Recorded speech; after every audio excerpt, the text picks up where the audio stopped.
Thank you. Thank you. For one thing, to be heard. If we had been heard by that judicial officer, they would have been told what we are telling you. Mr. Miguna is on the air side. He is not in the custody of Boynet. Boynet cannot produce him because he doesn't have him. The director of immigration would have said, this guy is not held.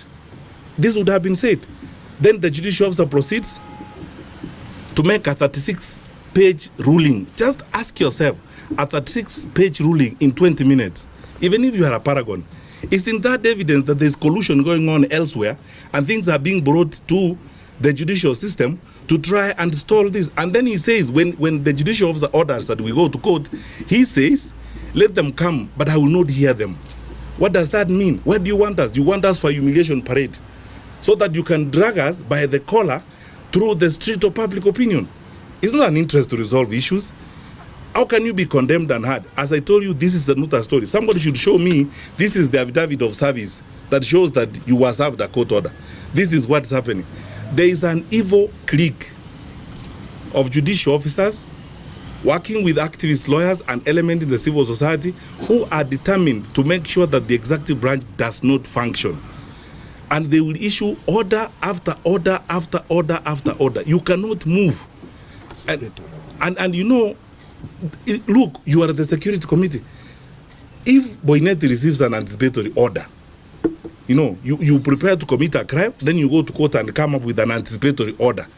We are hearing it's an invention in Kenya's judicial system, an anticipatory order. So you can't be arrested. So you go, get the order, and arrive here, and go and break into Honorable Mujiri's house. You have an order. You anticipated that you're going to make a mistake. You cannot be arrested. And let me tell you, at a personal level, and this should be on the record, I am in Parliament. I witnessed this when I was in the Ministry of Education. Until Justice Mumbi Ngugi saved us in the education sector, we had about 30-something court orders served left, right, and center. You can't have a school board, you can't have what? On the basis of a letter, honorable members, a letter, a piece of paper that was signed by the late Mutula Kilonzo, given to an individual who purported to represent all parents. And he walked around the country collecting money. He has orders in Machakos, orders in Kakamega, orders wherever, Garissa, nothing moves. So, if I don't know what you can do, and I can't prescribe, because you are as much government as we are equal, we are at bar.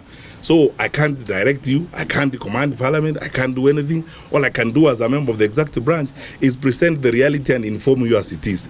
And you more than anyone else in the security sector, to look into this and see how best this will facilitate or inhibit the management of security in the country.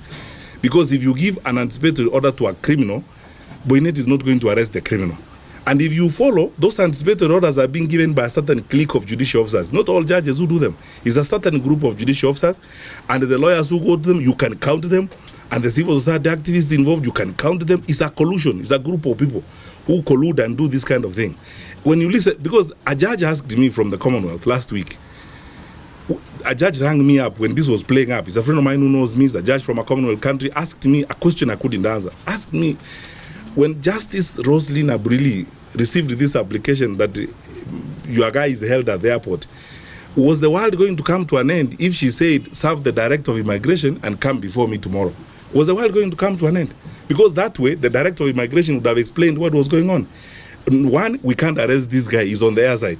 Two, he's not in our custody, so we can't produce him. Three, receive a report from us. You should receive the comments of the Kenya National Human Rights Commission, which have not been heard and have not been received in court. So you have one order issued on top of another order and so on and so forth. And it's like a race within this clique of judicial officers. It's like a race on who can humiliate the executive more, who can embarrass the executive more. The more you can injunct the executive, the more you can stall the executive, the higher the officials you can embarrass, the more heroic you become. That's all I can say on that point. And lastly, the point is this, honorable members. I'm not able to comment on what Honorable Tuchu said because I didn't see the full program. So I didn't understand the full context in which he said what he said. So it would be unfair, and again is the principle of collective responsibility, to comment on a reported matter. I would need to see the whole thing so that I'm able to respond to that issue. And then lastly, the issue of going public. You know, we can't go public on everything we do every day. We try to work as diligently as we can and hope that other people will also not only do their work, but will also be honest enough in the manner in which they conduct themselves. Tell me one thing, honorable members as leaders, why wouldn't you want to hear the government? Why on earth wouldn't you want to hear the government on a weighty matter like this? You make final orders, and when the Attorney General comes before you, you say you don't want to hear the Attorney General. When the Attorney General begs and says the Minister and the Inspector General are at the GSU parade, you say the GSU parade is not that important. When they say they have not been served, you say, I've been on TV the whole morning. I was expected to be watching TV at the GSU parade so that I know what has happened. Thank you. Thank you.